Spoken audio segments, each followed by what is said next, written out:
సాయిరామ్.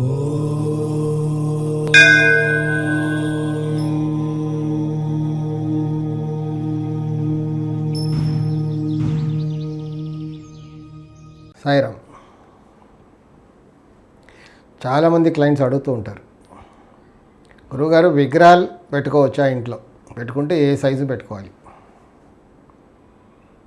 పెద్ద విగ్రహాలు పెట్టుకోకూడదు అంటుంటారు, పెట్టుకుంటే ఏమవుతుంది? కరెక్టే, ఏమవుతుంది పెట్టుకుంటే? అడగాలి ఇలా. విగ్రహాలు చిన్నవి పెట్టుకోవాలి, కన్వీనియంట్గా ఉంటుంది. చిన్నవి అంటే 2-3 ఇంచెస్ 4 ఇంచెస్ వరకు. పెద్ద విగ్రహాలు పెట్టుకుంటే అవన్నీ కూడా పంచలోహాలతో చేసి ఉంటాయి కాబట్టి వాటికి అభిషేకం అంటూ అవసరం ఉంటుంది రోజు. అంటే పంచామృతాలతో అభిషేకం చేయాలి. చేయకపోతే ఏమవుతుంది అంటే చేయాలి, చేయకపోతే విగ్రహం భిన్నం అయిపోతుంది. క్రికెట్ బ్యాట్కి ఆయిలింగ్ ఎందుకు చేస్తాం? స్ట్రోక్ బాగుంటుంది, ఫ్లెక్సిబుల్గా ఉంటుంది, లేకపోతే పగిలిపోద్ది చెక్క. అలా పంచలోహాల్ని విగ్రహాలకి అభిషేకం చేశాక ఆ అభిషేకాన్ని తీర్థంగా పుచ్చుకోవాలి. ఎందుకు పుచ్చుకోవాలంటే అదొక పెద్ద సబ్జెక్ట్. దాంట్లో ఒక పవర్ అంటూ ఉంటుంది, ఆ మెటల్ పై నుంచి వచ్చింది. అది ఇంకొక వీడియోలో చెప్తాను. అభిషేకం చేశాక ఎందుకు పుచ్చుకోవాలి, పుచ్చుకుంటే దాంట్లో ఏం పవర్ ఉంటుంది, దానివల్ల మనకు లాభం ఏంటి అనేది. సో చిన్న విగ్రహాలు పెట్టుకుంటే మరి అభిషేకం అవసరం లేదా అంటే అభిషేకం చేస్తాం. ఎప్పుడు చేస్తాం? పండగలప్పుడు, గ్రహణాలప్పుడు కాస్త శుద్ధి చేస్తాం, కొంచెం అభిషేకం చేస్తాం దాన్ని. అది ఈజీగా ఉంటుంది.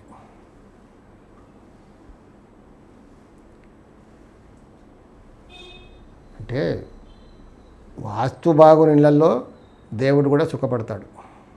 వాస్తు బాగలేదు, మనతో పాటు వాళ్ళు కూడా బాధపడాల్సిందే.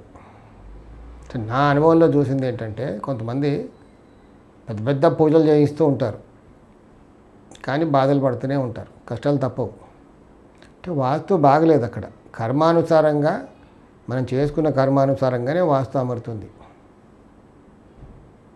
అనుభవించాలి కాబట్టి దేవుడు అలాంటి వాస్తుతో ఉన్నాయి ఇల్లు ఇస్తాడు మనకి. పుణ్యఫలం ఎక్కువై పాపం తగ్గిందనుకోండి అనుభవించాక, అప్పుడు మనకు సమయం వస్తుంది. అప్పుడే మనం వాస్తువతం దగ్గరికి వెళ్ళి ఆ వాస్తు మార్పులు చెప్పించుకొని చేస్తాం. సమయం బాగలేదు, పాపఫలం ఎక్కువ ఉంది, ఇంకా అనుభవించాలంటే ఎంత తెలిసినా అసలు వాస్తు మార్పులు చేసుకోవడం కుదరదు. ఇది సత్యం. నా 40 సంవత్సరాల అనుభవంలో తెలుసుకున్న నిజం ఇది. టైం రావాలి దేనికైనా. అనుభవించే సమయం వస్తేనే వాస్తు మార్పులన్నీ చేస్తారు. కొంతమంది స్టోన్స్ పెట్టుకుంటూ ఉంటారు, అంటే నవగ్రహాలు. ఒక్కొక్క దశకు ఒక్కొక్క స్టోన్ అంటూ ఉంటుంది, రాయి, వజ్రం.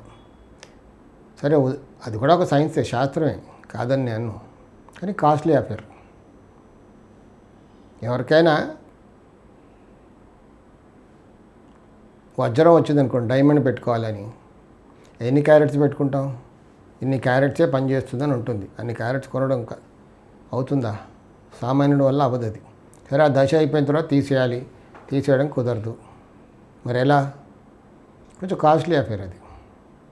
ఇప్పుడు ఒక పర్ఫ్యూమ్ ఉంది, ఆ పర్ఫ్యూమ్ని మనం ఎక్కడో స్ప్రే చేసుకుంటాం మన పైన బట్టలకి. ఒక మురిక్కాలో పక్కన కూర్చొని స్ప్రే చేసుకుంటే ఏం వాసన వస్తుంది? ఆ కాల్లో మురిక్కాలో వాసనే వస్తుంది, కానీ పర్ఫ్యూమ్కి స్మెల్ లేదనలే కదా. అంత మాత్రాన పర్ఫ్యూమ్కి స్మెల్ లేదంటామా? కాస్త ఆ మురిక్కాలు తప్పించుకొని ఇంకెక్కడికో వెళ్ళి ఒక మంచి చోటుకి వెళ్ళి ఆ స్ప్రే చేసుకుంటే ఆ స్ప్రేకున్న సువాసన అప్పుడు తెలుస్తుంది మనకి. సో ప్రతి శాస్త్రంలో ఫలితాలు ఉంటాయి, కానీ ఎప్పుడు ఎక్కడ ఎలా పాటించాలి అన్నది కూడా ఉంటుంది. కానీ ఇలా వజ్రం, డైమండ్ ఇవన్నీ పెట్టుకునేది ఒక సామాన్యుడి వల్ల అయ్యే పనేనా? కాదు కదా, కొంచెం కష్టం. మరి సామాన్యుడి పరిస్థితి ఎలా? ఫలితం ఎలా పొందాలి అంటే, ప్రకృతిలో మనకి ఎప్పుడు కూడా సెకండ్ ఆప్షన్ అంటూ ఉంటుంది. నవరత్నాల ఉంగరాలు కూడా పెడుతూ ఉంటారు. కానీ దాంట్లో అన్ని క్యారెట్స్ ఉండవు కదా, అది పని చేయదేమో అని నా ఉద్దేశం. మరి సామాన్యుడి పరిస్థితి ఎలా?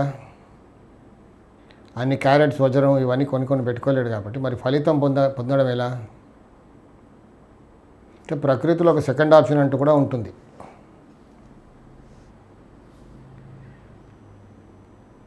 నవధాన్యాలు. ఈ నవధాన్యాలు కూడా నవరత్నాల్లా పనిచేస్తాయి. దీనిలో చాలామందికి గత ఎన్నో సంవత్సరాలుగా అలా ట్రీట్ చేసి మంచి ఫలితాలు కూడా వచ్చాయి. ఉదాహరణకి ముత్యం ఉందనుకోండి, ముత్యం చాలా కాస్ట్ తక్కువ. కొంతమందికి అది కూడా కొనుక్కోవడం, అంటే మంచి ముత్యం కొనుక్కోవడం కొంచెం కష్టమే. మంచి ముత్యం ఇప్పుడు ఈ రోజుల్లో దొరకడం కూడా చాలా కష్టం. సో నవధాన్యాల్లో వడ్లు, అంటే బియ్యం వడ్లు, అది ముత్యంలా పనిచేస్తుంది. ప్రతి రత్నానికి కూడా, నవరత్నాల్లో ప్రతి దానికి కూడా నవధాన్యాల్లో ఓ ధాన్యం అంటూ ఉంటుంది. ముందు వీడియోలో నవధాన్యాల గురించి, అంటే సామాన్యుడికి ఎలా ట్రీట్ చేయాలనేది ముందు వీడియోలో చెప్తాను. సాయి రక్ష.